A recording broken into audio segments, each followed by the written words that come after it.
ശൈവാചലസമാധിസ്ഥം ശിവചൈതന്യരൂപിണം നാരായണഗുരും ധ്യായേത് സർവസിദ്ധിപ്രദായിനം. ഓം ശാന്തി ശാന്തി ശാന്തി. ഓം സഹനാവതു സഹനൗ ഭുനക്തു സഹ വീര്യം കരവാവഹൈ തേജസ്വിനാവധീതമസ്തു മാ വിദ്വിഷാവഹൈ. ഓം ശാന്തി ശാന്തി ശാന്തി. ഗുരുപാദങ്ങളിൽ പ്രണമിച്ചുകൊണ്ട് ഗുരുവിന്റെ ശിഷ്യ പരമ്പരയെ സ്മരിച്ചുകൊണ്ട്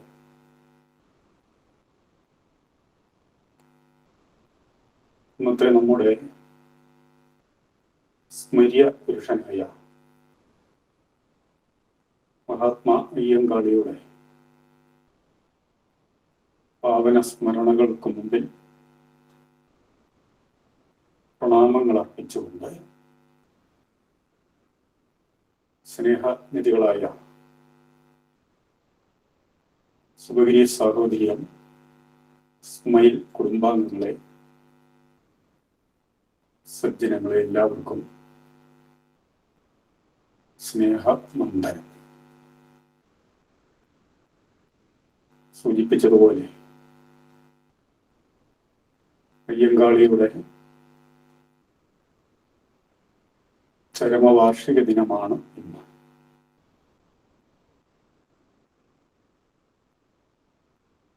അദ്ദേഹത്തെ ഉചിതമായി നാം അനുസ്മരിക്കേണ്ടതാണ്, കൂടുതൽ കൂടുതൽ അറിയേണ്ടതാണ്. ആധുനിക കേരളത്തിന്റെ സൃഷ്ടിയിൽ നിസ്സാരമല്ലാത്ത ഒരു പങ്ക് അദ്ദേഹം നയിച്ച പ്രസ്ഥാനവും വഹിച്ചിട്ടുള്ളതാണ്. അദ്ദേഹം ഒരടിയാള കുടുംബത്തിൽ ജനിക്കുന്നു. നാട്ടാചാരമനുസരിച്ച് ഒരടിയാളന്റെ പരിതസ്ഥിതിയിൽ പിറന്നു വീണു എങ്കിലും ഒരു മഹാത്മാവിന്റെ നിലയിലേക്ക് അദ്ദേഹം ഉയരുകയായിരുന്നു. അതുകൊണ്ട് തന്നെ ഒരു വിശേഷപ്പെട്ട ജന്മമായിരുന്നു അതെന്ന് ആ ജീവിതം പഠിക്കുമ്പോൾ നമുക്ക് ബോധ്യപ്പെടുന്നതാണ്. പലപ്പോഴും മഹാപുരുഷന്മാരെ ഭാഗികമായി മാത്രമേ നമ്മൾ നോക്കിക്കാണാറുള്ളൂ. ഒരുപക്ഷെ പാഠ പുസ്തകങ്ങളിൽ ഉൾപ്പെട്ടിരിക്കുന്നത് കൊണ്ട് പഠിക്കാതിരിക്കാൻ, കേൾക്കാതിരിക്കാൻ, അല്പമൊന്നറിയാതിരിക്കാൻ നിർബന്ധിതമായതിൻ്റെ പേരിലായിരിക്കും ഇങ്ങനെയുള്ളവരെയൊക്കെ അല്പമാത്രമായിട്ടെങ്കിലും നാം അറിഞ്ഞിരിക്കുക. ഇതുപോലെ അലസമായി നാം നോക്കിക്കാണുന്ന പലരുടെയും ജീവിതത്തിലേക്ക് നാം ഇറങ്ങിച്ചെല്ലുമ്പോൾ നമ്മളെല്ലാവരും നമ്ര ശിരസ്കരായി അവരുടെ മുമ്പിൽ നിന്നു പോകും, സംശയമില്ല. 1863 അദ്ദേഹത്തിന്റെ ജനനം. അദ്ദേഹം ഒരു ജന്മിയുടെ അടിയാളനായി കഴിഞ്ഞിരുന്ന അയ്യന്റെയും മാലയുടെയും പുത്രനായി ജനിക്കുന്നു. 10 മക്കളായിരുന്നു ആ ദമ്പതികൾക്കുണ്ടായത് എന്ന് ഒരിക്കലും. രണ്ടുപേർ ശിശുപ്രായത്തിൽ തന്നെ മരണപ്പെടുകയുണ്ടായി. ശേഷമുള്ളവരിൽ ഏറ്റവും മൂത്തയാളായിരുന്നു അയ്യങ്കാളി. അവർക്ക് 3 സഹോദരിമാരും ഉണ്ടായിരുന്നു. ഇവിടെ അച്ഛന്റെ പേരാണ് ആദ്യം വരുന്നത്. അവിടെ ഒരു കൗതുകമുണ്ട്. ഓമനപ്പേരായി ഇട്ട പേര് കാളി എന്നായിരുന്നു. നടപ്പനുസരിച്ച് അയിത്ത ജാതിക്കാർക്ക് അന്നത്തെ കാലം യോഗമുണ്ടായിരുന്നില്ല.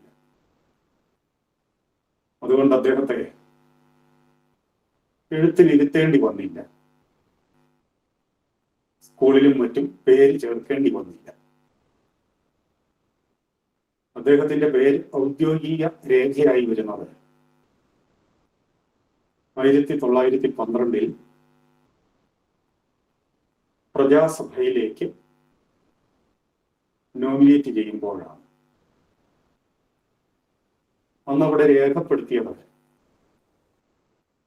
അയ്യന്റെ മകൻ കാളി എന്നാണ്. അങ്ങനെ രേഖപ്പെടുത്തിയത്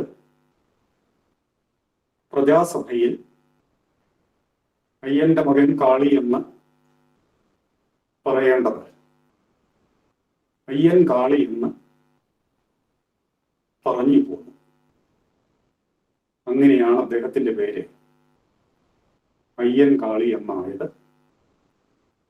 അത്രയും കാലം കാളി എന്ന നിലയിലായിരുന്നു അദ്ദേഹം അറിയപ്പെട്ടത്. അദ്ദേഹത്തിന് ഒരു പ്രത്യേകത കൂടി ഉണ്ടായിരുന്നു. ഏതാണ്ട് യൗവനാവസ്ഥയിൽ തന്നെ അദ്ദേഹം ഒരു ശ്രദ്ധാകേന്ദ്രമായി മാറി. സ്വന്തം സമുദായത്തിൽ അദ്ദേഹം ഒരു വിശേഷപ്പെട്ട ബഹുമാനത്തിനും ആദരവിനും പാത്രമായി. അതുകൊണ്ട് അദ്ദേഹത്തെ ഊരുപിള്ള എന്നും യജമാനൻ എന്നും ഒക്കെ വിളിച്ചു തുടങ്ങി. അതേസമയം സമുദായത്തിന് വെളിയിലുള്ള വിശേഷിച്ചും സവർണരായിട്ടുള്ള ആളുകൾ നിഷേധിയെന്നും അഹങ്കാരിയെന്നും ചട്ടമ്പി എന്നുമൊക്കെ ഉച്ചത്തോടെ പറഞ്ഞു തുടങ്ങി.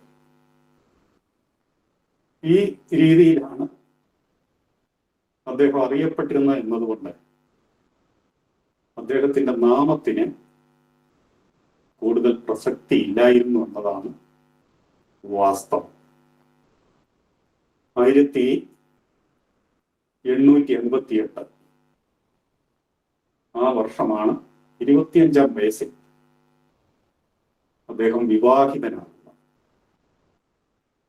ചെല്ലമ്മ എന്നൊരു സ്ത്രീയെയാണ് അദ്ദേഹം വിവാഹം കഴിച്ചത്. അവർക്ക് ആ ദമ്പതികൾക്ക് 3 ആണും 1 പെണ്ണുമായി 4 മക്കളായിരുന്നു. അതിൽ ഏക പുത്രിയായ തങ്കമ്മയാണ് മുൻ കേരള നിയമസഭാ സ്പീക്കറായിരുന്ന ടി കേശവ ശാസ്ത്രികൾ വിവാഹം ചെയ്തത്. ടി കേശവ ശാസ്ത്രികളെ ഗുരുദേവൻ അദ്വൈതാശ്രമത്തിൽ ചേർത്ത് പഠിപ്പിക്കുകയും ഉപരിപഠനത്തിനായി സഹായിക്കുകയും ചെയ്ത ആളാണ് എന്നത് നമ്മുടെ സ്മരണയിൽ ഉണ്ടാകും. അപ്പോൾ ഇവിടെ അയ്യങ്കാളിയുടെ സ്വഭാവം, കാളിയുടെ സ്വഭാവം വിശേഷപ്പെട്ട സ്വഭാവമായിരുന്നു. കൊച്ചുനാളിൽ തന്നെ തല ഉയർത്തി നെഞ്ചു വിരിച്ചു നിൽക്കുക, നടക്കുക. അദ്ദേഹത്തിന് പ്രായപൂർത്തിയായപ്പോൾ 6 അടിക്ക് മേൽ ഉയരമുണ്ടായിരുന്നു. ആചാനബാഹുവായിരുന്നു അദ്ദേഹം. അദ്ദേഹത്തിന്റെ ശബ്ദത്തിന് നല്ല മുഴക്കമുണ്ടായിരുന്നു. അദ്ദേഹം പറയുന്ന കാര്യങ്ങൾക്ക് സ്ഫുടതയും ഉണ്ടായിരുന്നു. അദ്ദേഹത്തിന്റെ സംഭാഷണങ്ങൾ കേട്ടാൽ ഇദ്ദേഹം നിരക്ഷരനാണെന്ന് ആരും പറയില്ലായിരുന്നു. അതൊക്കെ നാം മുന്നോട്ട് കാണാൻ പോകുന്നതേ ഉള്ളൂ. ബാല്യകാലത്ത് സാധാരണ സാമുദായിക മാമൂലനുസരിച്ച് കീറത്തുണിയും കൊടുത്ത്, അപ്പൊ നമുക്കറിയാം സ്കൂളിൽ പോകേണ്ടതില്ല, ഒരിടത്തും പ്രവേശനമില്ല. രഹസ്യമായിട്ടാണെങ്കിലും അക്ഷരം അഭ്യസിക്കുന്നുണ്ടെന്നറിഞ്ഞാൽ അത് കൊടിയ ശിക്ഷയ്ക്ക് മാതാപിതാക്കൾ ഇടയാക്കുമായിരുന്നു. അതുകൊണ്ട് അവസരം കിട്ടിയാലും ആരും അതിന് മുതിരുമായിരുന്നില്ല. എങ്കിലും ഒറ്റപ്പെട്ട 1-2 പേർ ചില പാതിരിമാർക്ക് സഹായത്തിന് നിൽക്കുകയും ചില നാട്ടാശന്മാർക്ക് കരുണ തോന്നുകയും ചെയ്തതിലൂടെ അത്യാവശ്യം അക്ഷരാഭ്യാസം നേടുകയുണ്ടായി. അയ്യങ്കാളിക്ക് അതിനും യോഗമുണ്ടായില്ല. അയ്യങ്കാളിയുടെ ഒരു അനുജനുണ്ടായിരുന്നു. അദ്ദേഹത്തെ പഠിപ്പിക്കുവാൻ പലവട്ടം അയ്യങ്കാളി ശ്രമിക്കുന്നുണ്ട്. പലവട്ടം അദ്ദേഹം സ്കൂളിൽ ചേരുകയും ചെയ്തു. പക്ഷേ അവിടെ സംഭവിക്കുന്നത്, ഇങ്ങനെ ഒരാൾ ചെന്നതിന്റെ പേരിൽ ശേഷമുള്ള സവർണ കുട്ടികളെല്ലാം സ്കൂൾ ബഹിഷ്കരിക്കുകയോ സ്കൂളിൽ നിന്നിറങ്ങി വരുമ്പോൾ നിനക്ക് പഠിക്കണമില്ലേ എന്ന് ആക്രോശിച്ചുകൊണ്ട് ആ പാവം കുട്ടിയെ തല്ലുകയോ ഒക്കെ ചെയ്യുമായിരുന്നെന്നാണ്. ഒരു വേള ഇദ്ദേഹം ചെന്ന സ്കൂളിൽ അതിന് എലിയെ കൊല്ലാൻ വേണ്ടി ഇല്ലം ചെറുത എന്ന് നമ്മൾ കേട്ടിട്ടേ ഉള്ളൂ. ഇവൻ ഇനി ഇവിടെ പഠിക്കണ്ട, ഞങ്ങൾ പഠിച്ചില്ലേലും വേണ്ടില്ല എന്ന ഭാവത്തിൽ ആ സ്കൂളിന് തീ വെച്ചു എന്നും പറയപ്പെടുന്നു. 16 വയസ്സ് വരെ, ഒന്നോർക്കണം, 16 വയസ്സ് വരെ പലവട്ടം 1-ാം ക്ലാസ്സിൽ ചേർന്നു എന്നല്ലാതെ അദ്ദേഹത്തിന് പഠിക്കാൻ യോഗമുണ്ടായില്ല എന്ന് ഓർക്കുമ്പോൾ അന്നത്തെ അവസ്ഥ നമുക്ക് ഊഹിക്കാവുന്നതേ ഉള്ളൂ. അയ്യങ്കാളിയുടെ കുടുംബത്തിന് ഒരനുഗ്രഹം ഉണ്ടാവുകയുണ്ടായി. അത് മറ്റാർക്കും കിട്ടാത്ത ഒരു അനുഗ്രഹമായി. ഇദ്ദേഹം അടിയാളനായി നിന്ന ജന്മി അദ്ദേഹം വളരെ ഉദാരമതിയായി. അയ്യന്റെയും മാലയുടെയും ആത്മാർത്ഥത പല വനപ്രദേശങ്ങളും ആ ജന്മിക്ക് വേണ്ടി വെട്ടിത്തെളിച്ചത് ഇവരുടെ നേതൃത്വത്തിലാണ്. അദ്ദേഹത്തിന്റെ ആ സൗമ്യഭാവം, അദ്ദേഹം ഒരിക്കലും വഴക്ക് കേൾക്കേണ്ടി വന്നിട്ടില്ല. ജന്മി മനസ്സിൽ കാണുന്നത് പോലെ തന്നെ അദ്ദേഹം ആ പണികൾ ചെയ്യും. ഒരു വേള അദ്ദേഹത്തിന് തോന്നി തന്റെ പിൻഗാമികൾ അവരൊക്കെ അലസരായി വരികയാണ്, പലരും ദൂർത്തരായി വരികയാണ്. കാലം മാറി വരുമ്പോൾ ഇതൊന്നും ഇതുപോലെ നിൽക്കണമെന്നില്ല. അതുകൊണ്ട് ഇതെല്ലാം ഉണ്ടാക്കുവാൻ ചോര നീരാക്കി പണി ചെയ്ത അയ്യനിരിക്കട്ടെ ഒരു ഭാഗം എന്ന് കരുതി 5 ഏക്കറിന് മുകളിലോളമുള്ള ഒരു വസ്തു അയ്യന്റെ പേരിൽ തീറെഴുതി കൊടുത്തത്രേ. അങ്ങനെ അസാധാരണമാംവിധം, ഇന്നത്തെ കാല സ്ഥിതി അനുസരിച്ച് അസാധാരണമാംവിധം ഒരു ഭൂ ഉടമയായി തീരാൻ ഭാഗ്യമുണ്ടായ ആളാണ് അയ്യൻ. അതിന് ഉള്ള നന്ദി അദ്ദേഹം എക്കാലവും ആ ജന്മിയോട് പ്രകടിപ്പിച്ചിരുന്നു. അതുകൊണ്ട് സാധാരണ മറ്റ് സ്വജനങ്ങളെ പോലെ കൂടുതൽ അല്ലലറിയാതെ ആണ് അയ്യങ്കാളി കുടുംബവും പുലർന്നു പോകുന്നത് എന്നതും ശ്രദ്ധിച്ചിരിക്കേണ്ടതാണ്. അവിടെ വിദ്യാഭ്യാസത്തിന് അനുവാദമുണ്ടായിരുന്നു എങ്കിൽ നല്ല രീതിയിൽ അദ്ദേഹം പഠിച്ച് ഉയരാവുന്നിടത്തോളം ഉയരുമായിരുന്നു എന്നുള്ളത് വ്യക്തമാണ്. നിരക്ഷരനായ ഒരു അയ്യങ്കാളി ഇത്രത്തോളം വളർന്നപ്പോൾ അദ്ദേഹത്തിന് വിദ്യായോഗം കൂടി ഉണ്ടായിരുന്നെങ്കിൽ എന്താകുമായിരുന്നു അവസ്ഥ എന്ന് ഓർത്ത് നാം അത്ഭുതപ്പെടാതിരിക്കില്ല. അദ്ദേഹത്തിന് നല്ല ചുടി ഉണ്ടായിരുന്നു, അല്പം വാശി ഉണ്ടായിരുന്നു. വാശി എന്ന് പറഞ്ഞ ഒരു വല്ലാത്ത വാശിയാണ്. എന്ന് പറഞ്ഞാൽ ഒരു കാര്യത്തിൽ ആഗ്രഹിച്ചാൽ അത് സാധിച്ചു കൊടുത്തിരിക്കണം. ഒരു കാര്യത്തിന് ഇറങ്ങിത്തിരിച്ചാൽ അത് സാധിച്ചേ മടങ്ങും. ഒരു ജോലിക്ക് ഇറങ്ങിയാൽ അത് പൂർണ്ണമായി തീർക്കണമെന്നുള്ളൊരു വാശിയും ഉണ്ടായിരുന്നു.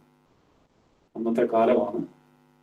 ഈ ബാല്യം കടക്കുന്നതിന് മുമ്പ് തന്നെ ഈ മാതാപിതാക്കൾക്കൊപ്പം, കാരണം അടിയാളരാണ്, ആയുധം എടുക്കാറായ ആ ആയുധം കൊണ്ടുള്ള പണിയിലേക്കും അതിനു മുമ്പാണെങ്കിലോ ഇവർക്ക് സഹായകരമായ മറ്റ് ചെറു ചെറു ജോലികളിലേക്കും പ്രവേശിക്കേണ്ടതുണ്ട്. അത് നിർബന്ധമാണ്. ആ രീതിയിൽ ഏതാണ്ട് ബാല്യദശ മുതൽ തന്നെ അധ്വാനിച്ചായിരുന്നു അയ്യങ്കാളി പുലർന്നു വന്നത്. അപ്പൊ ഇവിടെ മാതാപിതാക്കൾക്കാണെങ്കിൽ ഈ മൂത്ത പുത്രനോട് ഒരു പ്രത്യേക വാത്സല്യവുമുണ്ട്. മറ്റു മക്കളിൽ നിന്നെല്ലാം ഇദ്ദേഹം വ്യത്യസ്തനാണ്, ആകാരം കൊണ്ടും സ്വഭാവം കൊണ്ടും. ഈ വാത്സല്യം അതിര് വിട്ടു എന്ന് പറയാനൊക്കത്തില്ല. എന്നാൽ ചില വേള അതിര് വിടുന്നുമുണ്ട്. അദ്ദേഹത്തിന്റെ ഈ ചുറുചുറുക്ക് അത് വീട്ടിൽ മാത്രം ഒതുങ്ങി നിൽക്കുന്നില്ല. അന്നത്തെ കാലത്ത് പൊതുസ്ഥലങ്ങളൊന്നുമില്ല. ഉണ്ടെങ്കിൽ തന്നെ അവിടെയായിട്ടൊന്നും ഇവർക്കാർക്കും പ്രവേശനവുമില്ല. വെളിൻ പ്രദേശത്ത് സവർണർക്ക് ദൃഷ്ടിദോഷമുണ്ടാകാത്ത അകലത്തിൽ ഒരു പ്രദേശം കണ്ടുപിടിച്ച് അവിടെ ഒത്തുകൂടി ഈ കുട്ടികൾ കളിക്കാറുണ്ടായിരുന്നു. പകലെല്ലാം പണിയെടുക്കും, വൈകുന്നേരം ഉല്ലാസ കാര്യത്തിനായി ഇവരിങ്ങനെ ഈ ഒരു കൊച്ചു മൈതാനത്ത്, അതും ദൃഷ്ടിയിൽപ്പെടാത്ത ഒത്തുകൂടി കാൽപന്ത് കളി അതുപോലുള്ള കളികൾ കളിക്കുമായിരുന്നു. അതിന്റെ എല്ലാം തലവൻ അയ്യങ്കാളിയാണ്. കുട്ടികളല്ലേ, കുട്ടികളുടെ ഉള്ളിൽ കളങ്കമില്ല. ക്രമേണ ചിലർ നായ കുട്ടികളും ഈ അയ്യങ്കാളിയോടൊപ്പം കളിക്കാൻ കൂടുകയാണ്. അത് മാതാപിതാക്കൾ അറിയുന്നില്ല.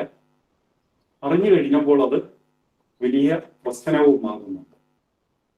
ഒരിക്കൽ അയ്യങ്കാളി ഒരു തവണ പന്ത് അടിച്ചതപ്പം നീണ്ടുപോയി. ആ പന്ത് ഉയർന്ന് പറന്ന് ഒരു നായർ പ്രമാണിയുടെ കൂരയിലാണ് ചെന്ന് പതിച്ചത്. ഒരു ഓടിട്ട വീടായിരുന്നു. അത് അദ്ദേഹത്തെ പ്രകോപിപ്പിച്ചു. അദ്ദേഹം ക്രുദ്ധനായി ഇറങ്ങി ആ കളിസ്ഥലത്തേക്ക് ചെന്ന് അപ്പോൾ അയ്യങ്കാളിയാണ് ഈ പന്ത് തൊഴിച്ചതെന്ന് കണ്ടു. ജാതി പറഞ്ഞ് അധിക്ഷേപിച്ചു, അവഹേളിച്ചു. വായിൽ വന്ന ആക്ഷേപങ്ങളെല്ലാം ആ പാവത്തിന് മേൽ ചുരുങ്ങി. അയ്യങ്കാളിക്ക് ആദ്യം ഉണ്ടായ ഒരു അനുഭവമാണ്. അല്പം തിരിച്ചറിവൊക്കെ ആയിട്ടുണ്ട്. ഇദ്ദേഹം കുനിഞ്ഞു വിഷണ്ണനായി ഇതെല്ലാം കേട്ടുനിന്നു. അവസാനം ഒരൊറ്റ താക്കീതാണ്: ഇനി മേലിൽ നായർ കുട്ടികളോടൊപ്പം കളിച്ചാൽ ഇനി ഒരു മൂളിച്ചയായിരുന്നു, ഇനി വെച്ചേക്കില്ല എന്നുള്ള അർത്ഥത്തിൽ. ഈ കുട്ടിക്ക് ഇല്ലാത്ത വിഷമമായി. തികഞ്ഞ മൗനിയായി വിഷമത്തോടെ വീട്ടിൽ ചെല്ലുമ്പോഴോ അവിടെ അതിന്റെ ബാക്കി വെച്ചേക്കുകയാണ്. പരാതി ആ വീട്ടിൽ എത്തിയിരിക്കുന്നു. അടിയാളനാണെങ്കിൽ നാട്ടിൽ പൊതുവെ മാനിക്കപ്പെടുന്ന ഒരാളായിരുന്നു അയ്യൻ. അവിടെ അയ്യന്റെ കോപം മറ്റൊന്നുമല്ല. പന്ത് പോയി അദ്ദേഹത്തിന്റെ പെരയിൽ വീണതൊന്നുമല്ല അദ്ദേഹത്തിന് വിഷയം. സവർണ കുട്ടികളോടൊപ്പം നീ കളിച്ചോ. അത് അങ്ങനെ ചെയ്യുന്നത് പാപമാണ് എന്ന് പാരമ്പര്യ വിശ്വാസം അദ്ദേഹത്തിന് രൂഢമൂലമായിരിക്കുകയാണ്. അതുകൊണ്ടാണ് വഴക്ക് പറയുന്നത്. അവിടെയും കണക്കറ്റ് സഹാരം. ഒന്ന് രണ്ട് തല്ലുകയും ചെയ്തു എന്ന് പറയുന്നു. ഈ കുട്ടി പിന്നെ മിണ്ടിയിട്ടില്ല. തികഞ്ഞ മൗനത്തിലാണ്. ആഹാരത്തിൽ കൈയിടും, തൊണ്ണയിൽ നിന്നിറങ്ങില്ല, കൈ ഉടഞ്ഞ് എഴുന്നേറ്റ് പോകും. മാതാപിതാക്കൾക്കും സഹോദരങ്ങൾക്കും മനപ്രയാസമായി, പശ്ചാത്തലമായി. അദ്ദേഹം കളിക്കാൻ പോകുന്നില്ല, പിന്നെ പുറത്തോട്ടിറങ്ങുന്നില്ല. ഇനി പുറത്തോട്ടിറങ്ങിയാൽ ഒഴിഞ്ഞ വല്ല കാട്ടിലും, കാടുകളൊക്കെ ധാരാളമുണ്ട്, അവിടെ പോയി ഇരുന്ന് പലതും ഇങ്ങനെ ചിന്തിക്കും. അങ്ങനെ ദിവസങ്ങൾ പിന്നിട്ടു. ഒരിക്കലും ഇങ്ങനെ ഏകാന്തതയിലിരുന്ന് ചിന്തിച്ച് അദ്ദേഹം പെട്ടെന്ന് എഴുന്നേറ്റ് നിലത്തൊന്ന് ചവിട്ടി കൈയും കാലും ഒക്കെ ഒന്ന് കുടഞ്ഞു വലിച്ച് അദ്ദേഹം തിരിച്ച് വീട്ടിലേക്ക് വരികയാണ്. എന്തോ ഒന്ന് നിശ്ചയിച്ചുറപ്പിച്ചതുപോലെയാണ്. അദ്ദേഹം ഒരു നീണ്ട ചിന്തയിലായിരുന്നു. ഏതാണ്ട് ബാല്യം കഴിഞ്ഞ് യൗവനത്തിലേക്ക് പ്രവേശിക്കാൻ തുടങ്ങുന്ന കാലമാണ്. അദ്ദേഹം ഒരു തീരുമാനമെടുത്തു. ഇനി മേലിൽ സവർണ കുട്ടികളോട് കൂട്ടുകൂടില്ല. പകരം എന്താണ്, സ്വജനങ്ങളായ ബാല്യക്കാരെ കൂട്ടുകയാണ്. ഇങ്ങനെ വീട് കയറി ഇറങ്ങി കൂട്ടുകാരെ ഉണ്ടാക്കി അവരെ എല്ലാം കൂട്ടുന്നു. അവിടെ നേരം പോക്കിന് അട്ടഹാസവും ബഹളവും ഒന്നുമല്ല നടക്കുന്നത്. ഗൗരവത്തിലുള്ള കളിയും ഗൗരവത്തിലുള്ള ചർച്ചകളും ആലോചനകളുമാണ്. നോക്കണം, അത്ര ചെറുപ്പത്തിൽ തന്നെ ഒരു സംഘാടകന്റെ എല്ലാ ലക്ഷണങ്ങളും അയ്യങ്കാളിയിൽ തെളിയുകയാണ്. അവിടെ കളിക്കും വിനോദിക്കും എന്ന് മാത്രമല്ല, നാട്ടിൽ കാണുന്നതും കേൾക്കുന്നതും ഇനി അവർക്ക് കൂടുതലും ഒരു പുലയരാണ്. പുലയരെന്ന് പറഞ്ഞാൽ കൃഷിസ്ഥലത്തിന്റെ മക്കളെന്നാണ് അതിന്റെ അർത്ഥം. അവർക്ക് നാട്ടറിവുകളാണ് കൂടുതലുള്ളത്. പൊതുവിജ്ഞാനം തീരെയില്ല. ഈ പലർ ഓടുമ്പോൾ ഒരുപക്ഷെ മുതിർന്നവരെക്കാൾ ഗൗരവമുള്ളവരായി ഇവരുടെ ചർച്ചകൾ പുരോഗമിക്കുകയാണ്. അപ്പോ വിനോദം മറ്റൊരു തലത്തിലേക്കും തിരിയുന്നുണ്ട്. അവിടെയും ഇവിടെയൊക്കെ കേട്ടുപിടിക്കുന്ന ചില കാര്യങ്ങൾ, ചില വിവാഹ വീട്ടിലും അവരുടെ വീടുകളിൽ നടക്കുന്ന ചില വിശേഷ സന്ദർഭങ്ങളിലും ആശാന്മാർ വന്ന് പാടുന്ന പാട്ടുകളുണ്ട്. ഈ പാട്ടുകളൊക്കെ ഇവർ പാടുകയാണ്, ചിലതൊക്കെ പഠിക്കുകയാണ്. അപ്പോൾ ഇവർക്ക് തോന്നി, കാലം ഇങ്ങനെ പോകുന്നുണ്ട്, ഇത് വീട്ടിലും സന്തോഷകരം, അവരുടെ എല്ലാ വീടുകളിലും സന്തോഷമുള്ള കാര്യമായിരുന്നു. അതുകൊണ്ട് അവർ ഇതിനെയൊക്കെ പ്രോത്സാഹിപ്പിക്കുന്നുണ്ട്. പ്രോത്സാഹനം എന്ന് പറഞ്ഞാൽ വിലക്കുന്നില്ല എന്നതാണ് അന്നത്തെ കാലത്തെ പ്രോത്സാഹനം എന്ന് മനസ്സിലാക്കാം.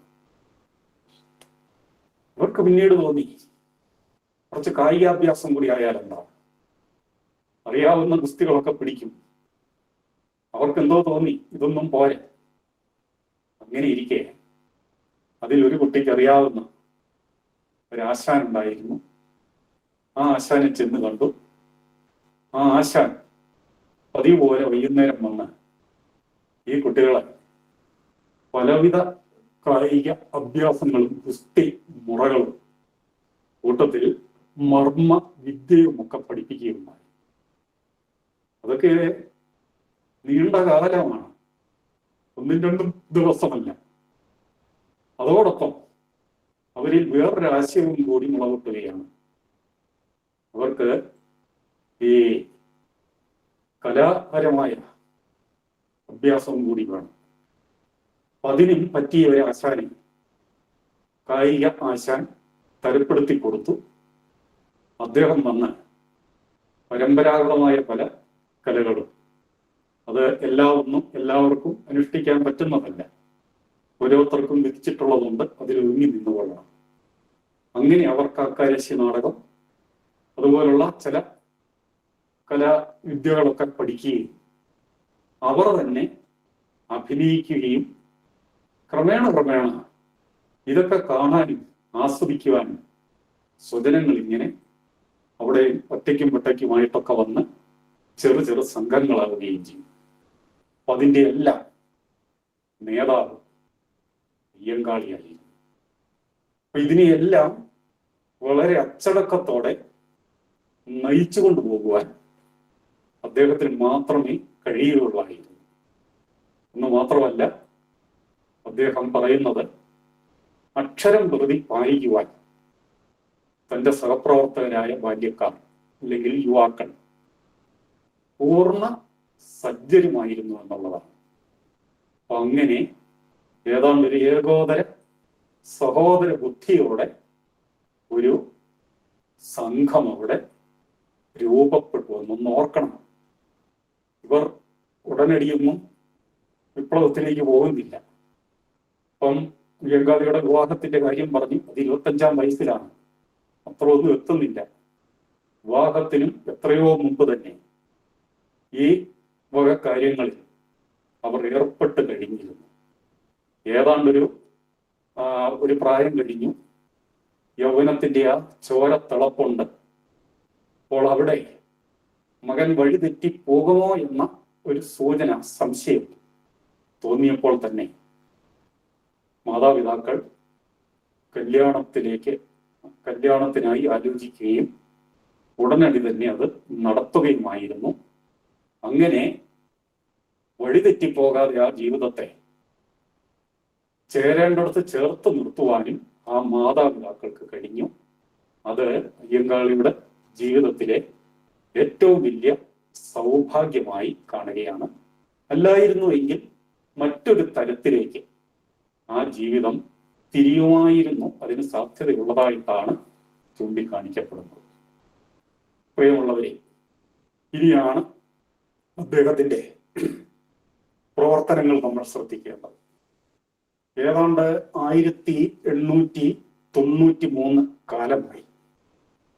അപ്പോൾ ഏതാണ്ട് അയ്യങ്കാളിക്ക് 30 വയസ്സോളം എത്തിയിരിക്കും. 30 വയസ്സുണ്ട്.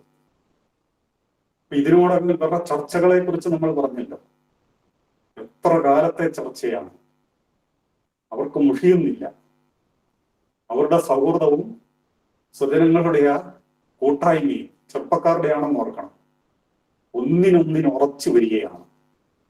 ഏതാണ്ട് ഒരു 10-15 വർഷക്കാലമെങ്കിലും ഇവരുടെ ഈ കൂട്ടായ്മ, കൂടിയാലോചനകൾ, ചർച്ചകൾ, നിഗമനങ്ങൾ ഇതെല്ലാം തുറന്നിട്ടുണ്ടാവണം.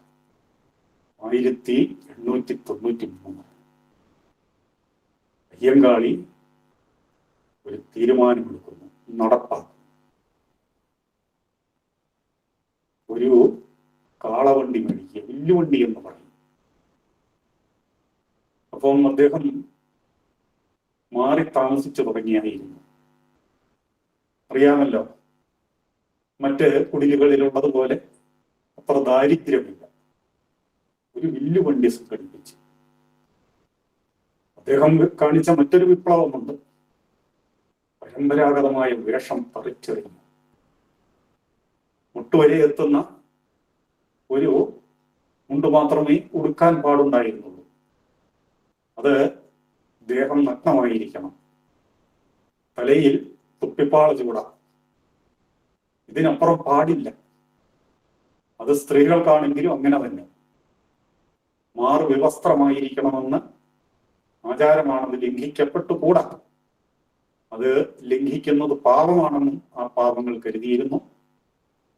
അത് ധിക്കാരമായി സവർണരും കരുതുമായിരുന്നു.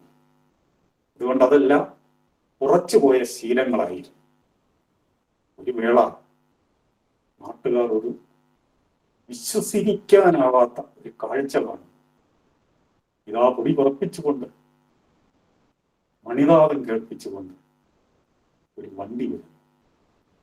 സാധാരണ അധികാരികളാണ് ഇങ്ങനെ വരാറുള്ളത്. ദേശ പ്രമാണിമാരോ അധികാര സ്ഥാനങ്ങളിലുള്ളവരോ തഹസീൽദാർമാരോ ഔദ്യോഗിക കാര്യത്തിനായി ഇങ്ങനെ കടന്നു പോകുന്നത് വല്ലപ്പോഴുമൊക്കെ കാണാറുണ്ട്. ഈ വെല്ലുവണ്ടിയുടെ ഉച്ച കേട്ടപ്പോൾ ആരായിരിക്കുമെന്ന് കൗതുകത്തിനിത് നോക്കുകയുണ്ടായി. നോക്കിയപ്പോൾ അവരാരുമല്ല. ദൂരക്കാഴ്ചയിൽ ഇനി ഒരു മഹാരാജാവാണോ വരുന്നതെന്ന് പോലും തോന്നിക്കുമായിരുന്നു. അടുത്തടുത്ത് വന്നപ്പോൾ ഇത് പുലച്ചക്കൻ. ഇവൻ ഇത്ര ധിക്കാരമോ? ഇവൻ തന്നെയാണോ ഇത്? പലരും കണ്ണു തിരിഞ്ഞ് ഒന്നുകൂടെ നോക്കി. എല്ലാവരും പരസ്പരം കണ്ണോട് കണ്ണു നോക്കുന്നു. ഇത് നേരാണോ? സാവകാശം യാഥാർത്ഥ്യബോധമുണ്ടായി. ഈ ഒരു ധിക്കാരത്തെ സഹിക്കവയ്യ. ഇവർ വിലങ്ങു നിന്ന് ഈ ധിക്കാരത്തെ ചോദ്യം ചെയ്തു. അദ്ദേഹം ഇഞ്ചി വിരിച്ച് വഴിയിലിറങ്ങി. പറയാമെങ്കിൽ തടഞ്ഞുകൊള്ളാൻ പറഞ്ഞു. കരുതി വെച്ചിരുന്ന ഒരു കടാരം ഉണ്ടായിരുന്നു. എന്നെ തടയണമെങ്കിൽ ഈ കത്തിയുള്ളിടത്തോളം, എന്റെ കൊക്കിൽ ജീവനുള്ളിടത്തോളം അത് നടക്കില്ലടാ എന്ന് അലറിക്കൊണ്ട് അദ്ദേഹം വണ്ടിയിൽ കയറി. മറ്റുള്ളവർക്ക് ഒന്നും ചെയ്യാനായില്ല. ഒന്നാമത് അപ്രതീക്ഷിതമായിരുന്നു. ഇതുപോലെ ഒന്ന് പ്രതീക്ഷിച്ചിരുന്നില്ല. അതിൻ്റെ കരുതലുകളും ഇല്ലായിരുന്നു.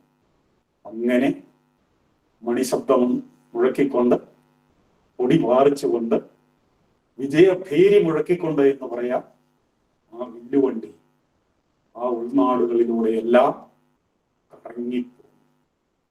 ആർക്കും തടയാൻ പറ്റിയില്ല എന്ന്, അഥവാ തടയാൻ ശ്രമിച്ചവരെ അദ്ദേഹം തട്ടി നീക്കിക്കൊണ്ട് പോവുകയും ചെയ്തു.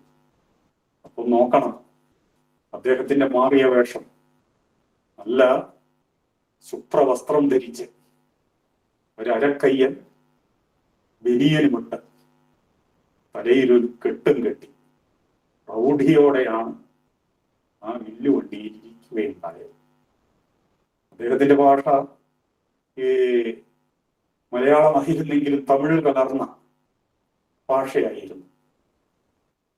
അത് ഒരു പ്രത്യേക താളമുണ്ടായിരുന്നു ആ ഭാഷയ്ക്ക്. അദ്ദേഹം അലറിയ ആരും ഞെട്ടിപ്പോകും. അത്ര ഗാംഭീര്യം ഉണ്ടായിരുന്നു അദ്ദേഹത്തിന്റെ വാക്കുകൾക്ക്. ഏതാണ്ട് 1898 ഈ സംഭവം നടക്കുന്നത്, വില്ലുവണ്ടി യാത്ര നടക്കുന്ന 1893 1898 ആകുമ്പോഴേക്കും ഈ സംഘം, ഇതിന് ഔപചാരികതകളൊന്നുമില്ല, ഈ സംഘം ഒരു തീരുമാനമെടുക്കുന്നു. നോക്കണം, 5 കൊല്ലം, ഈ 5 കൊല്ലക്കാലവും ഇവരുടെ കൂട്ടായ്മ തുടരുകയായിരുന്നു. ഈ വില്ലുവണ്ടി വല്ലപ്പോഴുമൊക്കെ, എപ്പോഴും ആ വില്ലുവണ്ടിയിൽ, അത് പാരമ്പര്യത്തെ ധിക്കരിക്കാനും മേലാളന്മാരെ വെല്ലുവിളിക്കുവാനും ചെയ്ത ഒരു കാര്യമെന്ന് മാത്രമേ കരുതാവൂ.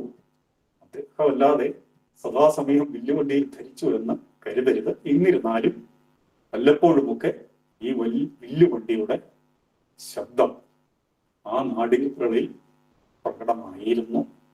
1898 ആയപ്പോൾ ഇവർ മറ്റൊരു തീരുമാനമെടുക്കുന്നു. അത് മറ്റൊന്നുമല്ല, ഈ ആ പൊതുവഴി നടക്കുവാനുള്ള സ്വാതന്ത്ര്യം അത് ഇല്ലായിരുന്നു. അപ്പൊ ഇവർക്ക് അതൊക്കെ അതിനെ കുറിച്ചൊക്കെ നമ്മൾ വളരെ കേട്ടിട്ടുള്ളതാണ്. ഇവർക്ക് ഈ പൊതുവഴി വിലക്കപ്പെട്ടിരുന്നു എന്ന് മാത്രമല്ല, ഇടവഴിയിൽ കൂടെ ആണെങ്കിൽ എതിരെ ഒരു സവർണം വന്നാൽ ഓടി ഒളിക്കണമായിരുന്നു, അവരുടെ കണ്ണിൽപ്പെടാതെ. അതിനുവേണ്ടി പ്രത്യേക ശബ്ദം ഇവരും പുറപ്പെടുവിക്കണമായിരുന്നു, അവരും പുറപ്പെടുവിക്കണമായിരുന്നു. ഇതിനെ തെറ്റ് സംഭവിച്ചാൽ കൊടിയ മർദ്ദനം, ആ നാമത്തിൽ കൊലകൾ വരെ നടക്കുന്ന കാലമായിരുന്നു എന്ന് ഓർക്കണം. അപ്പോൾ ഈ ചെറു സംഘം ഒരു തീരുമാനമെടുക്കുകയാണ്. വിലക്കപ്പെട്ട വഴിയിൽ നിന്ന് സഞ്ചരിക്കാം. അത് ബാലരാമപുരത്തേക്കായിരുന്നു യാത്ര. അതും ഓർക്കാപ്പുറത്താണ്. ഇതാ എതിരെ വന്നവർ, അവരമ്പരപ്പോടെ അവർക്ക് ഓടി മാറാനേ സാധിച്ചുള്ളൂ. കാരണം ഇവരടുത്തു കഴിഞ്ഞാൽ ശുദ്ധം പോകുന്നത് തങ്ങളുടെയാണ് എന്ന് ഭയന്ന് എതിരെ വന്ന സവർണർക്കൊക്കെ വഴിമാറിപ്പോകേണ്ടി വന്നു. ഇത് പിന്നെ ചർച്ചയായി കാട്ടുതീ പോലെ ഈ ധിക്കാരകഥ പരക്കുകയുണ്ടായി. ബാലരാമപുരത്തെ ഇവരെത്തുമ്പോഴേക്കും അവിടെ സവർണർ സംഘടിച്ചു കഴിഞ്ഞിരുന്നു. അവിടെ ഇവരെ തടയുന്നു. ഇവരത് വകവെക്കാതെ മുമ്പോട്ട് പോകാൻ ശ്രമിക്കുമ്പോൾ അത് സംഘർഷമാകുന്നു. ആദ്യ അടി കിട്ടുന്നത് അയ്യങ്കാളിക്ക് തന്നെയാണ്. ഇവിടെ മുമ്പോട്ടും നമ്മളൊരു കാര്യം ശ്രദ്ധിച്ചു കൊള്ളണം. ധാരാളം സംഘടനകൾ മുന്നോട്ട് നടക്കുന്നുണ്ട്. അവിടെയൊന്നും ആദ്യം കൈവെക്കുന്നത് ഇവരായിരിക്കില്ല. അപ്പം നോക്കണം എത്ര പക്വതയോടെയാണ് ഈ ചെറു സംഘം, അയ്യങ്കാളിയുടെ സംഘം കഴിഞ്ഞു പോരുന്നത് എന്ന്. ഇവിടെ അടി വരുമ്പോൾ അതിനെ തടയാൻ ശ്രമിക്കുക. തടയുന്നത് കൊണ്ട് നിൽക്കുന്നില്ല എങ്കിൽ തിരിച്ചടിക്കുക. അങ്ങനെ ഒരു പൊരിഞ്ഞ അടി അവിടെ നടന്നു. അവിടെ വിജയമോ അജയമോ നിർണയിക്കുക സാധ്യമല്ല. ഒരു സംഘർഷമാകുമ്പോൾ അങ്ങോട്ടും കിട്ടും ഇങ്ങോട്ടും കിട്ടും. അങ്ങനെ ആ പൊതുവഴി നടന്നുകൊണ്ട് അവർ മറ്റൊരു വിപ്ലവം സൃഷ്ടിക്കുകയാണ്. സ്വാഭാവികമായും പരാതി പോവും, പോലീസ് വരും. അന്നത്തെ പോലീസ് സ്വാഭാവികമായും സവർണപക്ഷത്തിന്, കാരണം നാട്ടാചാരമാണ് ലംഘിക്കപ്പെട്ടിരിക്കുന്നത്, ആ രീതിയിൽ അവരുടെ പക്ഷത്ത് നിന്നുകൊണ്ട് ഇവരെ പിടിക്കുകയും താക്കീത് ചെയ്യുകയും ശിക്ഷിക്കുകയും ഒക്കെ ചെയ്തു. അതെല്ലാം ഇവരെ സഹിക്കുകയാണ് ചെയ്തിരുന്നത്. സർക്കാർ സ്കൂളുകളിൽ നമുക്കറിയാം, ഈഴവ സമുദായത്തിനെ തന്നെ പൊതു സ്കൂളുകളിൽ പ്രവേശനം അനുവദിച്ചു കിട്ടുന്നത് 1905 അന്ന് 2 പേർ കരിപ്പാട് സ്കൂളിൽ ചേർക്കപ്പെട്ടതിന്റെ പേരിലാണ് കുപ്രസിദ്ധമായ 1 വർഷം നീണ്ടുനിന്ന നായരീഴവ ലഹള ഉണ്ടായത് എന്നത് മറക്കരുത്. ഈഴവരെ കയറ്റിയതിന് പോലും അതുപോലെ 1 വർഷവും മറ്റും നീണ്ടുനിന്ന നായരീഴവ ലഹള ഉണ്ടായിയെങ്കിൽ അതിലും താണവരായ ഒരേറെ സ്കൂളിൽ കയറിയ, അഥവാ സ്കൂളിൽ പ്രവേശിക്കാൻ ശ്രമിച്ചാൽ ഉണ്ടാകുന്ന കോലാഹലം എത്രയായിരിക്കുമെന്ന് ഊഹിക്കാവുന്നതേ ഉള്ളൂ. എങ്കിലും സ്ഥിതിഗതികളൊക്കെ മനസ്സിലാക്കി തങ്ങൾക്കൊരിക്കലും മറ്റു സ്കൂളുകളിൽ പ്രവേശനം കിട്ടില്ല. അത് അയ്യങ്കാളിയുടെ സഹോദരനുണ്ടായ അനുഭവം അദ്ദേഹത്തിനുണ്ട്. പക്ഷെ അവിടെ അവരൊരു വിപ്ലവത്തിനും കൂടി ഒരുങ്ങുകയാണ്. പാത്തും പതുങ്ങിയും പോലും ഒളിച്ചു പോലും അക്ഷരം അഭ്യസിക്കരുത് എന്ന നാട്ടാചാരം നിലനിൽക്കുന്നിടത്താണ് സ്വന്തമായി ഒരു പാഠശാല തുടങ്ങുക. ഒരു തീരുമാനമാണ്. സ്വന്തമായി ഒരു പാഠശാല തുടങ്ങുക. 1904 ഈ സംരംഭത്തിനവർ ഇറങ്ങിയത്. അപ്പൊ നോക്കുമ്പോൾ വലിയ നെടുങ്കൻ കെട്ടിടമൊന്നുമല്ല. അവരാൽ സാധിക്കുന്നത് പോലെ ഒരു കൊച്ചു ഓലപ്പുര അവർ നിർമ്മിച്ചു.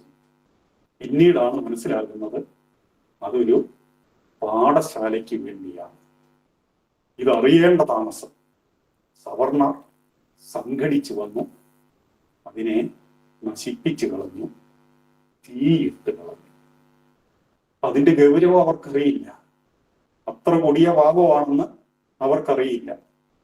അവിടെ ഇതിന് തീയിട്ടു അതിനെ തടയാൻ ശ്രമിച്ചപ്പോൾ കൊടിയ ആക്രമണമാണ് ഇവരുടെ നേരെ വന്നത്. ഇവർ പൊതിരെ തല്ലുകൊള്ളുകയാണ്. അപ്പോൾ അയ്യങ്കാളി തീരുമാനിച്ചു, ആ അയ്യങ്കാളി കൂട്ടം തീരുമാനിച്ചു, ഇങ്ങനെ കൊണ്ടുകൊണ്ട് നിന്നാൽ ഇത് കൊള്ളാനേ പറ്റും. നമ്മൾ വേണ്ടാത്തതൊന്നും ചെയ്തില്ലല്ലോ, അല്പം വിദ്യ അഭ്യസിക്കണം. അതിന് ഇവരവസരം തരുന്നില്ല, അതിന് സ്വന്തമായി അവസരം ഉണ്ടാക്കുന്നു. അത് തങ്ങളുടെ അവകാശമാണ് എന്ന് അവർക്ക് 100% ഉറപ്പുണ്ട്. അതുകൊണ്ട് ഈ നാമത്തിൽ നല്ല കാര്യങ്ങൾക്ക്, ആവശ്യ കാര്യങ്ങൾക്ക് ഇറങ്ങിത്തിരിക്കുമ്പോൾ ഇങ്ങോട്ടൊന്ന് തല്ലിയാൽ ഇനി അങ്ങോട്ട് 2 തല്ലുക. കാരണം അവർക്ക് അതല്ലാതെ മാർഗമില്ല. ആ നയം അവരെടുത്തു. ഇനി മുന്നോട്ട് നമ്മൾ കാണാൻ പോകുന്നത് ഇങ്ങോട്ട് തല്ലിയാൽ ഇരട്ടി അങ്ങോട്ട് കൊടുക്കുക എന്ന ഒരു നയമാണ്. ആ വെങ്ങാനൂരിലെ ആ സ്കൂൾ സ്ഥാപനത്തിൽ അവർക്കുണ്ടായ കഷ്ടതകൾ ഒക്കെ അവർ അതുമൂലം സഹിക്കുകയായിരുന്നു പതിവ്. ഇവിടെ ഈ സന്ദർഭത്തിലാണ് ഒരു പ്രധാന വഴിത്തിരിവ്. അയ്യങ്കാളിയുടെ ജീവിതത്തിലും അയ്യങ്കാളി നയിക്കുന്ന പ്രസ്ഥാനം അതൊരു പ്രസ്ഥാനമായിട്ട് മാറിയിട്ടില്ല. അനൗപചാരികമായിട്ട് കൂടി വന്ന ഒരു നാട്ടുകൂട്ടം അത് ഔപചാരികതയിലേക്ക് വരാൻ പോവുകയാണ്. അവിടെ ഒരു മഹാത്മാവ് എത്തിച്ചേരുന്നു. അദ്ദേഹം ഈ പാലക്കാട് ചിറ്റൂർ സ്വദേശിയാണ്. അദ്ദേഹത്തിന്റെ പേര് രാമനാഥ മേനോൻ എന്നായിരുന്നു. ആ പേരിപ്പോൾ മാറി. അദ്ദേഹം ഒരു ഭാരത പര്യടനം കഴിഞ്ഞു, ഒരു മഹാ തീർത്ഥാടനം കഴിഞ്ഞു, പലയിടവും സഞ്ചരിച്ച് വരുന്ന കൂട്ടത്തിൽ തിരുവനന്തപുരത്ത് എത്തിച്ചേർന്നു. അത് സാധാരണ കാഴ്ച കണ്ടുപോകുന്ന രീതിയല്ല. ഓരോ ദേശത്തും ചെന്ന് അവിടെ കുറെ നാൾ താമസിക്കും.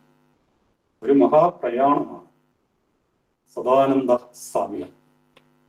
ഈ സദാനന്ദ സ്വാമികളെ കുറിച്ചൊക്കെ കുമാരനാശാന്റെ 1-2 ലേഖനങ്ങളിൽ പരാമർശിക്കുന്നുണ്ട്. അദ്ദേഹം സ്ഥാപിച്ച ബ്രഹ്മനിഷ്ഠാ മഠത്തെക്കുറിച്ചും ചിത് സഭകളെ കുറിച്ചും അതിന്റെ വാർഷികം നടന്ന സന്ദർഭത്തിൽ അഭിനന്ദിച്ചുകൊണ്ട് പറയുന്നുണ്ട്. ഈഴവർക്ക് അവരിൽ നിന്നും പല ഗുണങ്ങളും പ്രതീക്ഷിക്കുന്നതായി ആശാൻ അതിനകത്ത് രേഖപ്പെടുത്തുന്നുണ്ട് എന്ന് പറയുമ്പോൾ നമുക്ക് മനസ്സിലാക്കാം അതിന്റെ ആ പ്രസ്ഥാനത്തിന്റെ ഗൗരവം. പ്രിയമുള്ളവരെ, സദാനന്ദ സ്വാമികൾ തിരുവനന്തപുരത്ത് വരുന്നു. ആ സമയത്തെ ഒരു പ്രത്യേകത മതം മാറ്റം. കാരണം കൊടിയ യാതനകളും പീഡനങ്ങളും ഒക്കെയാണ് അവർണ ജാതികൾ അനുഭവിക്കുന്നത്. ഇതിനെ നല്ലൊരു അവസരമെന്ന് ഈ ലണ്ടൻ മിഷൻ സൊസൈറ്റി LMSകാരും CMSകാരും സാൽവേഷൻ ആർമിയും ഒക്കെ കരുതുകയാണ്. പണ്ടേ തന്നെ ക്രിസ്ത്യാനികളായിട്ടുള്ള ആളുകളുണ്ട്. അവർ പല പാരമ്പര്യം അവകാശപ്പെടുന്നുണ്ട്. സുറിയാനികളും ലത്തീനുകളും ഒക്കെ കരുതുന്നത് അവർ അവരുടെ വർഗത്തിലെ ബ്രാഹ്മണരാണെന്നാണ്. അവരുടെ കൂട്ടത്തിലേക്ക് ഇങ്ങനെയുള്ള ആളുകൾ ഇന്നും കൂട്ടുകയില്ല. അഥവാ അങ്ങനെ ഏതെങ്കിലും പാതിരിമാര് ചേർത്തിട്ടുണ്ടെങ്കിൽ അവർക്ക് വേണ്ടി വേറെ പ്രത്യേകം പള്ളികൾ പണിതു കൊടുത്താണ്. ഇതിനകത്തും ഉണ്ടായിരുന്നു ജാതി വ്യവസ്ഥ. എന്നാൽ LMSകാരും CMSകാരും സാൽവേഷൻ ആർമിക്കാരും വന്നപ്പോൾ അവർ മുഖ്യമായും ലക്ഷ്യപ്പെടുന്നത് ഈ അസംതൃപ്തരായ അവര് തന്നെ അത് ബോധിപ്പിക്കുകയാണ് ഈ ആളുകളെ. ഇതാ, നിങ്ങൾ ഇതിനകത്ത് നിന്നാൽ എക്കാലവും നിങ്ങൾ അടിമകളായി കഴിയുകയുള്ളൂ, അതിനായിരിക്കും നിങ്ങൾക്ക് വിധി. ഇങ്ങനെ മാർഗം കൊടുക്കുക എന്ന് പറയും.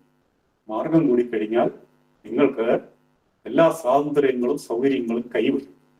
അപ്പൊ അതിൽ പ്രലോഭിതരായി പലരും മതം മാറുക തന്നെ ചെയ്തു. ഈ മതം മാറ്റം ഒരു കൂട്ട ഒഴുക്കായി പോകുന്ന ഒരു സന്ദർഭമായിരുന്നു. പലരും അസംഘടിതമായി തന്നെ മാറുന്നുണ്ട്. അയ്യങ്കാളിയുടെ അമ്മയുടെ ഒരു സഹോദരിയുടെ മകൻ ഇതുപോലെ മതം മാറി സാൽവേഷൻ ആർമിയിൽ ചേരുകയും ചെയ്തായിരുന്നു. അപ്പൊ തിരുവനന്തപുരത്ത് വന്നപ്പോൾ സദാനന്ദ സ്വാമികൾ ശ്രദ്ധിക്കുന്നത് മതപരിവർത്തനം ഭീകരമായി അവിടെ നടക്കുന്നു, ഇതിനെ ഒന്ന് തടയണം. അദ്ദേഹത്തിന്റെ ഒരു ജീവിത വ്രതം തന്നെ അതായിരുന്നു. ഹിന്ദു മതത്തെ സമുദ്ധരിക്കണം, അതിനെ സംരക്ഷിക്കണം. അതിനായി ജാതി വ്യത്യാസങ്ങൾ ഇല്ലാതായിരിക്കണം. നല്ല പുരോഗമന ചിന്താഗതിക്കാരനായിരുന്നു അദ്ദേഹം. അദ്ദേഹം എന്ത് ചെയ്യുന്നു?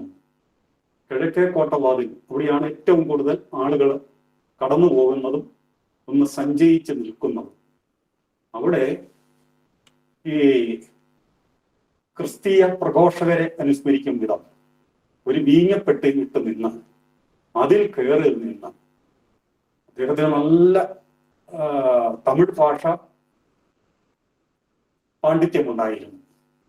അപ്പൊ അവിടെ മലയാളം പറഞ്ഞാലും തമിഴ് പറഞ്ഞാലും തിരുവനന്തപുരംകാർക്ക് ഒരുപോലെയാണ്, അത്ര പരിചയമാണ്. കാരണം പരദേശ ബ്രാഹ്മണരായിരുന്നു കൂടുതലും അവിടെ താമസിച്ചുകൊണ്ടിരുന്നത്. അപ്പൊ അവിടെ ഹിന്ദുമതത്തിന്റെ മഹത്വങ്ങളെ കുറിച്ചും ഹിന്ദു മതത്തെ പരിരക്ഷിക്കേണ്ടതിനെ കുറിച്ചും അദ്ദേഹം ഘോര നിന്ന് പ്രസംഗിക്കുകയാണ്. ആരെയും വശീകരിക്കുന്ന സംഭാഷണം. അപ്പോൾ അവിടെ അവർക്ക്, ഈ സാൽവേഷൻ ആർമിക്കാർക്ക് ആശങ്കയായി. ഇതുപോലെ തങ്ങൾ എന്ത് പ്രചരിപ്പിക്കുന്നോ അതിനെ പ്രതിരോധിക്കും വിധമാണ് ഈ സ്വാമിയാർ വന്ന് പ്രസംഗിക്കുന്നത്. ഇദ്ദേഹം എന്തൊക്കെയാണ് പറയുന്നതെന്നറിയാൻ കൗതുകത്തിന് ഒരാളെ വിടുകയാണ്, വേഷം മാറി വിടുകയാണ്. അപ്പൊ അദ്ദേഹം ആ ആൾക്കൂട്ടത്തിനിടയിൽ നിന്നുകൊണ്ട്, അത് 1-2 ദിവസം നിന്നുകൊണ്ട്, അത് ഈ അയ്യങ്കാളിയുടെ ബന്ധുവായ തോമസ് വാദ്യാരായിരുന്നു. തോമസ് വാദ്യാർ അദ്ദേഹം ഈ പാതിരിമാരുടെ കൂട്ടത്തിലൊക്കെ കൂടി അത്യാവശ്യം മലയാളമൊക്കെ പഠിച്ചു എന്ന് മാത്രമല്ല നല്ല ഭാഷാ സ്വാധീനവും അദ്ദേഹത്തിനുണ്ടായി. നല്ല വൃത്തിയായിട്ട് എഴുതാനും അത് അയ്യങ്കാളി പ്രസ്ഥാനത്തിന് വലിയൊരു മുതൽക്കൂട്ടാക്കാൻ പോവുകയാണ്. ഇപ്പോൾ അദ്ദേഹം വന്നിരിക്കുന്നത് എന്താണ് ഈ സ്വാമി പറയുന്നത് എന്നറിയാൻ. സംഭവിച്ചത് എന്താണ്? ഈ സ്വാമിയുടെ പ്രഭാഷണം ഏതാനും ദിവസം കേട്ട് കഴിഞ്ഞപ്പോൾ ഇതിനകത്ത് വാസ്തവമുണ്ടല്ലോ എന്ന് തോന്നി. അദ്ദേഹം ക്രമേണ സാൽവേഷൻ ആർമിയോട് വിട പറഞ്ഞ് അയ്യങ്കാളിയുടെ പ്രസ്ഥാനത്തിൽ ചേരുന്നതായിട്ടാണ് നാം കാണുന്നത്. അപ്പൊ ഏതാനും ദിവസം ഇങ്ങനെ പ്രഭാഷണം നടത്തിയപ്പോൾ അവിടെ പരദേശ ബ്രാഹ്മണരായിക്കൊള്ളട്ടെ എന്ന് മാത്രമല്ല, അദ്ദേഹം തമിഴകത്ത് ഒരു അല്പം ചലനം സൃഷ്ടിച്ചിട്ടുള്ള ആളാണ്. പല ഇടങ്ങളിലും ചെന്ന് താമസിച്ച് ഇവിടെ ഇതുപോലെ ഉപദേശങ്ങൾ കൊടുക്കുകയും പല സഭകൾ സ്ഥാപിക്കുകയും ഒക്കെ ചെയ്ത് ഈ തമിഴരായ ആളുകൾ ധാരാളം ഉദ്യോഗസ്ഥരായിട്ട് ഇവിടെ ഉണ്ടായിരുന്നത് കൊണ്ട് അവർക്കെല്ലാം ഒരു പൂർവ്വ പരിചയം ഇദ്ദേഹത്തിനോടുണ്ടാവുകയും അത് പുതുക്കുകയും ചെയ്യും. അത് വലിയൊരു മുതൽക്കൂട്ടായി. അങ്ങനെ തിരുവനന്തപുരത്ത് ഒരു സ്വാധീനമായി അവിടെ ഒരാഴ്ച നീണ്ടു നിൽക്കുന്ന ഒരു ഹിന്ദു മഹാസമ്മേളനം അദ്ദേഹം നടത്തുകയാണ്. അപ്പോൾ സാൽവേഷൻ ആർമിയോട് തോമസ് വാദ്യാർ വിട പറഞ്ഞിട്ടില്ല. ഈ സംഭവമൊന്നും അയ്യങ്കാളി അറിയുന്നില്ല. അപ്പോൾ 7 ദിവസം അവിടെ എന്താണ് ചർച്ച ചെയ്യപ്പെടുന്നത് എന്നറിയാൻ വേണ്ടി സാൽവേഷൻ ആർമിയുടെ അനുവാദത്തോടെ തന്നെ ഇദ്ദേഹം വേഷം മാറി. അപ്പൊ ഇദ്ദേഹത്തിന് ഒരു അനുഗ്രഹം കൂടി ഉണ്ടായിരുന്നു. കൊലയനായിരുന്നെങ്കിലും അല്പം നിറമുണ്ടായിരുന്നത് കൊണ്ട് ഇത് കൊലയനായിരുന്നെന്ന് സംശയിക്കുമായിരുന്നില്ല. ഈ 7 ദിവസത്തെയും പരിപാടി ഇദ്ദേഹത്തിന്റെ പ്രൗഢമായ പ്രഭാഷണം അദ്ദേഹം കേൾക്കും. അതോടെ അദ്ദേഹത്തിന്റെ മനസ്സ് മാറും. അദ്ദേഹം സദാനന്ദ സ്വാമിയുടെ ഒരു ആരാധകനായി മാറും. അവസാന ദിവസമായപ്പോഴത്തേക്കും ഇദ്ദേഹം ഏതാണ്ട് ഒരു 3-4 ദിവസം കൊണ്ട് തന്നെ ഇദ്ദേഹം തീരുമാനിച്ചിരുന്നു ഇവിടുത്തെ അടിയാളന്മാരുടെ അവസ്ഥ ഈ സ്വാമിയെ ബോധ്യപ്പെടുത്തണം. അതിന് അദ്ദേഹം ഒരു നിവേദനം എഴുതി, ഒരു സ്റ്റേറ്റ്മെന്റ് എഴുതി, എല്ലാം എഴുതി അദ്ദേഹത്തിന് ഏൽപ്പിക്കുക എന്നത് മാത്രമേ ഉദ്ദേശമുണ്ടായിരുന്നുള്ളൂ. സംസാരിക്കാൻ അവസരം കിട്ടുമെന്ന് അദ്ദേഹം കരുതിയില്ല. അവിടെ ഒരു ഒഴിവ് വേള വന്നപ്പോൾ സദാനന്ദ സ്വാമിയെ ഒറ്റയ്ക്ക് കണ്ട് ഈ കുറിമാനം കൊടുക്കുന്നു. പക്ഷെ അത് വായിച്ചു നോക്കേണ്ടി വരുന്നില്ല. ദീർഘനേരം സംസാരിക്കാൻ ഒരു അവസരം കിട്ടുന്നു. അപ്പോൾ ഇങ്ങനെ കാളി എന്നൊരാളുണ്ടെന്നും അദ്ദേഹത്തിന്റെ നേതൃത്വത്തിൽ ഇങ്ങനെ ഒരു പ്രവർത്തനങ്ങളൊക്കെ നടക്കുന്നുണ്ടെങ്കിലും, അപ്പോൾ അവിടെ ഒരു കാര്യവും കൂടെ സൂചിപ്പിക്കണം. ഇദ്ദേഹം ഹൈന്ദവ ദൃഢാഭിമാനിയായിരുന്നു എന്നാണ്. അദ്ദേഹം എപ്പോഴും കുങ്കുമപ്പൊട്ട് തൊട്ട് മാത്രമേ നടക്കുമായിരുന്നുള്ളൂ. മതം മാറ്റത്തെ അദ്ദേഹം ശക്തിയുക്തം അവസാന കാലം വരെ ചെറുക്കുകയാണ് ചെയ്തത്. വിശേഷിച്ചും മതപരിവർത്തനത്തെ അദ്ദേഹം പരമാവധി തടയാൻ ശ്രമിച്ച ആളുമാണ്. ഇന്ന് പലയിടത്തും നമ്മൾ കേൾക്കുന്ന പോലെ ഒന്നും അല്ല യഥാർത്ഥത്തിൽ. അപ്പോൾ സദാനന്ദ സ്വാമിക്ക് അയ്യങ്കാളിയെ കാണണം, അയ്യങ്കാളിയെ നേരിട്ട് കാണണം. അങ്ങനെ തോമസ് വാദ്യാറിന്റെ കൂട്ടത്തിൽ വെങ്ങാനൂരെത്തി. വെങ്ങാനൂരിൽ കുടിയിടവഴികൾ എല്ലാം നടന്ന് അവരുടെ ജീവിത പരിതസ്ഥിതികൾ നേരിട്ട് കണ്ട് ബോധ്യപ്പെട്ടു. അത് പുതിയ ഒരു കാൽവയ്പായിരുന്നു. അതായത് ആത്മീയമായ ഒരു നേതൃത്വം കൂടി അയ്യങ്കാളിക്ക് ലഭിക്കുകയാണ്. അയ്യങ്കാളിക്ക് ഈ സദാനന്ദ സ്വാമിയോട് മാത്രമായിരുന്നില്ല ബന്ധം. നമുക്കെല്ലാവർക്കും അറിയാം, ശ്രീനാരായണ ഗുരുദേവനുമായിട്ടും പല ഗുരുദേവ ശിഷ്യന്മാരുമായിട്ടും അദ്ദേഹത്തിന് ആത്മബന്ധമുണ്ടായിരുന്നു. അദ്ദേഹം CV കുഞ്ഞിരാമന്റെ വീട് സന്ദർശിച്ചിട്ടുണ്ട്. മുലൂരിന്റെ കേരളവർമ്മ സൗധം സന്ദർശിച്ചിട്ടുണ്ട്. മുലൂർ എഴുതിയ പ്രാർത്ഥനയാണ് അയ്യങ്കാളി ഉപയോഗിച്ചുകൊണ്ടിരുന്നത്. മുലൂർ എഴുതി കൊടുത്ത പ്രാർത്ഥനയാണ്. പിന്നീട് സ്ഥിരമായി തിരുവനന്തപുരത്ത് കൂടിക്കൊണ്ടിരുന്ന ഇവരുടെ ഒരു ജൂബിലി ഹാൾ കൂട്ടമുണ്ട് അയ്യങ്കാളിയുടെ. അത് വലിയ പ്രൗഢഗംഭീരമായ പരിപാടിയാണ്. ദിവാൻ മുതൽ രാജാവിന്റെ പ്രതിനിധിയായി ദിവാനും അവിടുത്തെ പ്രധാന ഉദ്യോഗസ്ഥന്മാരും മേധാവികളും എല്ലാം പങ്കെടുക്കുമായിരുന്ന ഒരു പരിപാടിയാണ്. അവിടെ വിശിഷ്ടാതിഥിയായിട്ട് മുലൂർ പത്മനാഭ പണിക്കർ പങ്കെടുക്കുമായിരുന്നു. പത്മനാഭ പണിക്കർ എഴുതിയ പ്രാർത്ഥനയാണ് അവർ ചൊല്ലിക്കൊണ്ടിരുന്നതെന്നും ഓർക്കുക. ഗുരുദേവനുമായിട്ടുള്ള ബന്ധം അത് നമുക്ക് ഈ ഒരു പ്രഭാഷണം കൊണ്ട് തീരില്ല. അത് നമുക്ക് അടുത്തതിലേക്ക് ഇതിന്റെ ഒരു തുടർച്ചയുണ്ടാകും, അതിൽ നമുക്ക് കേൾക്കാവുന്നതാണ്. അപ്പോ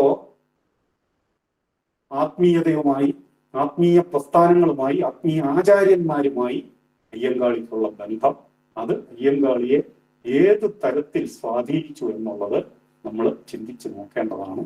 ഇതും കൂടാതെ തൈക്കാട്ട്, സാക്ഷാൽ തൈക്കാട്ട് അയ്യാവുമായി അയ്യാവ് അയ്യങ്കാളിക്ക് ഉപദേശം കൊടുത്തിട്ടുണ്ട്. അത് ആത്മീയ ഉപദേശമല്ലായിരുന്നു, അവിടെ അതിന് പ്രസക്തിയില്ലായിരുന്നു. ഈ അവശരെ ഉദ്ധരിക്കുവാനുള്ള ഉപദേശമാണ് കൊടുത്തത്.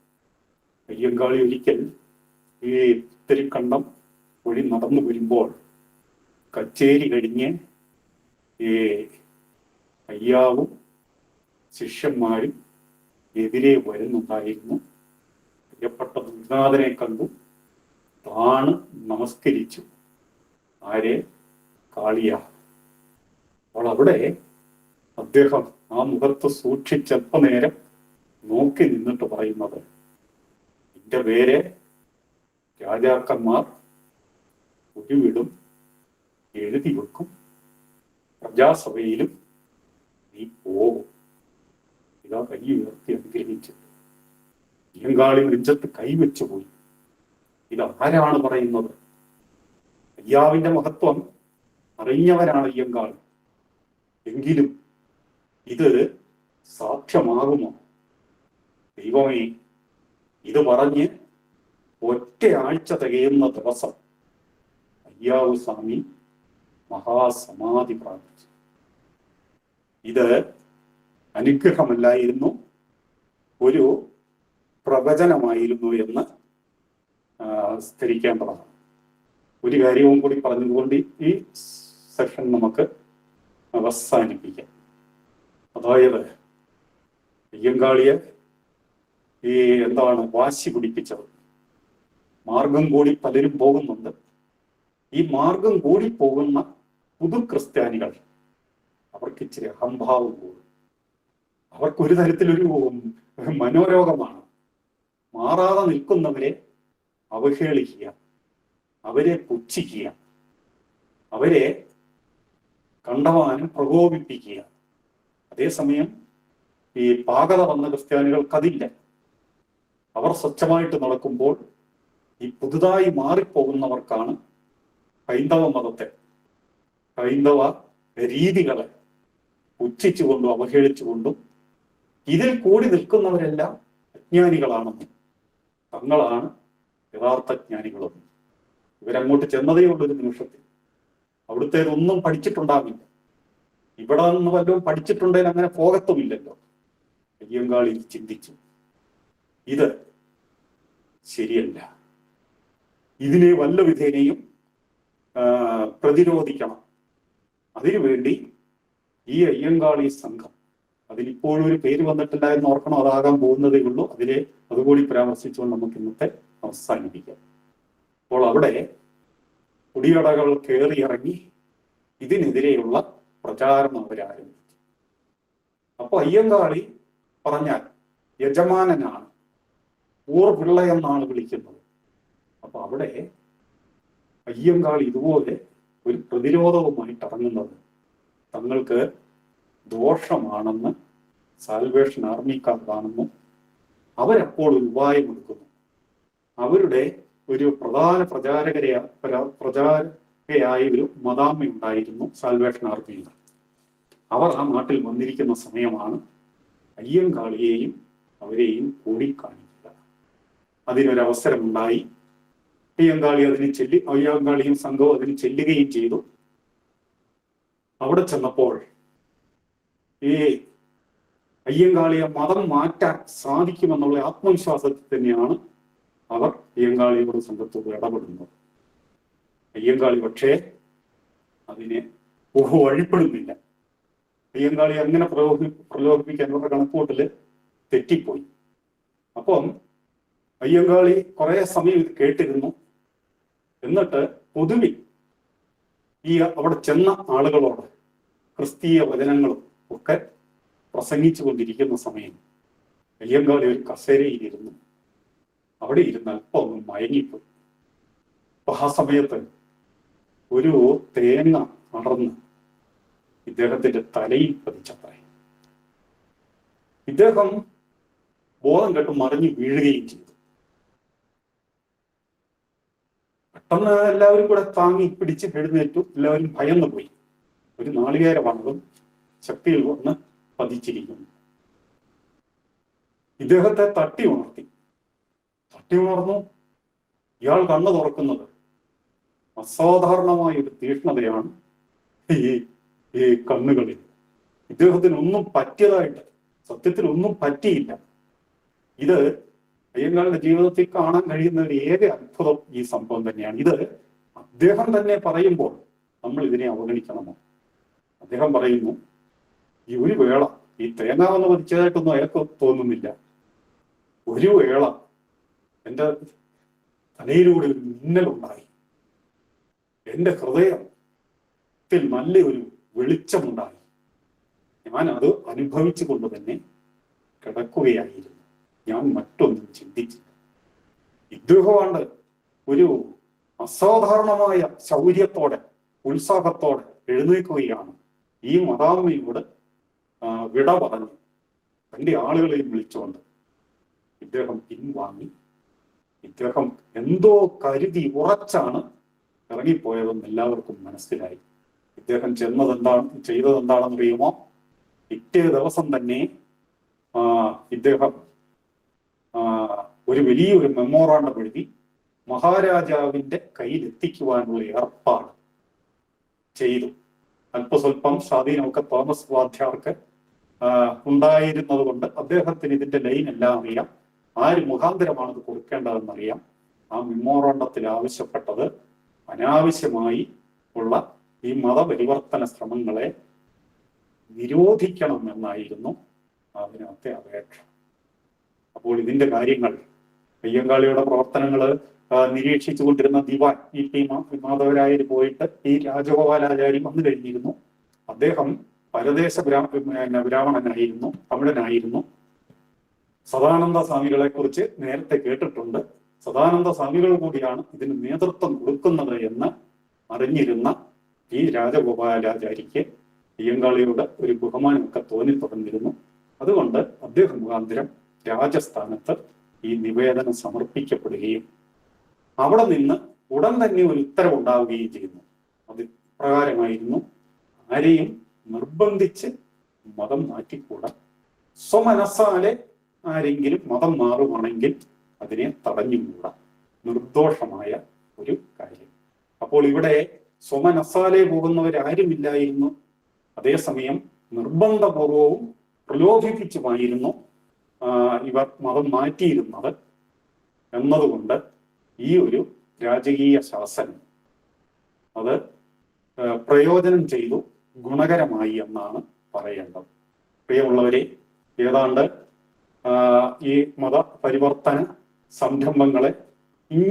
സംരംഭങ്ങൾക്ക് ഇങ്ങനെ ഒരു തടയിടുവാൻ ഒരു വശത്തൂടെ സാധിച്ചു എന്ന് വരികിലും അത് പൂർണ്ണമായും നിൽക്കുകയുണ്ടായില്ല, നിർത്തുവാൻ ആർക്കും സാധിക്കുകയുമില്ലായിരുന്നു.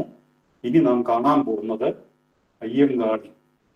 അത് ആ പ്രാദേശികമായിട്ടുണ്ടായിരുന്ന ഒരാൾക്കൂട്ടം മാത്രമായിരുന്നു. അതിന് നടുനായകത്വം അയ്യങ്കാളി വഹിച്ചു എന്ന് മാത്രമേ ഉള്ളൂ. അത് ഇനി ഒരു സംഘടിത രൂപമായി മാറാൻ പോകുന്നതാണ് ഇനി നമ്മൾ കാണാൻ പോകുന്നത്. അത് നമുക്ക് അടുത്ത ദിവസം, അടുത്ത ക്ലാസ്സിൽ നമുക്ക് ചർച്ച ചെയ്യാവുന്നതാണ്. ഇതൊരു 3 ഘട്ടമായിട്ട് അയ്യങ്കാളി അനുസ്മരം പൂർണ്ണമാവുകയുള്ളൂ എന്നുകൂടി അറിയിച്ചുകൊണ്ട് എല്ലാവർക്കും ഗുരുകാരുണ്യം നേരുന്നു. അയ്യങ്കാളിയുടെ ധന്യസ്മരണകൾക്ക് മുമ്പിൽ ഒരിക്കൽ കൂടി അദ്ദേഹത്തിന്റെ ചരമദിനത്തിൽ ശ്രദ്ധാഞ്ജലി അർപ്പിച്ചുകൊണ്ട് എല്ലാവർക്കും നന്ദി, നമസ്കാരം.